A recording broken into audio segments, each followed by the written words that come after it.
جی champion, ایک دفعہ نا بادشاہ کے پاس ایک بندہ آیا اور آ کے کہتا ہے بادشاہ صاحب میں ایک ایسا کام جانتا ہوں کہ اس پہ پورا 1.5 سال میں نے لگایا، محنت کی ہے، وہ کام کوئی اور نہیں کر سکتا، یقیناً آپ کو بہت پسند آئے گا، لیکن میں آپ کے سامنے کروں گا تو آپ نے ایک بہت اچھا انعام دینا ہے۔ بادشاہ نے کہا ٹھیک ہے جی کرو۔ اس نے نا چند گز دور ایک سوئی زمین کے اندر گاڑ دی۔ سوئی تو سمجھتے ہوں گے آپ سارے، بڑی والی سوئی، موٹی سوئی جو ہوتی ہے وہ زمین کے اندر گاڑی، چند قدم پیچھے کھڑے ہو کے چھوٹی سوئی وہاں سے پھینکی اور جو زمین میں گاڑی ہوئی سوئی تھی نا اس کے نکے سے گزار دی۔ بادشاہ بڑا خوش ہوا، اس نے کہا جی کافی سارے نوٹ منگوائے، ایک تھال پیسوں کا منگوا لیا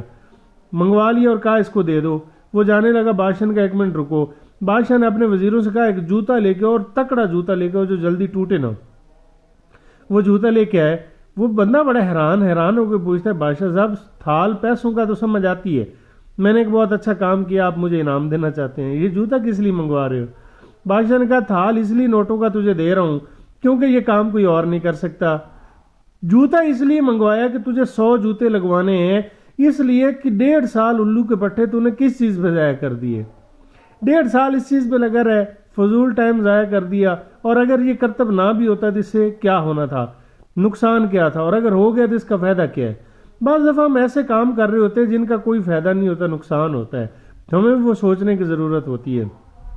کچھ فائدہ ہونا چاہیے، جہاں بھی ٹائم سپینڈ کر رہے ہیں، کچھ لگا رہے ہیں، وہاں سے آپ کو کچھ حاصل نہیں ہو رہا، کوئی فائدہ نہیں ہو رہا، تو وہ ٹائم دینا بند کر دیں۔ ادر ایکٹیویٹیز اس کو کہتے ہیں، فضول ایکٹیویٹیز کہتے ہیں، ان کو بند کر دیں، انشاءاللہ زندگی میں خوش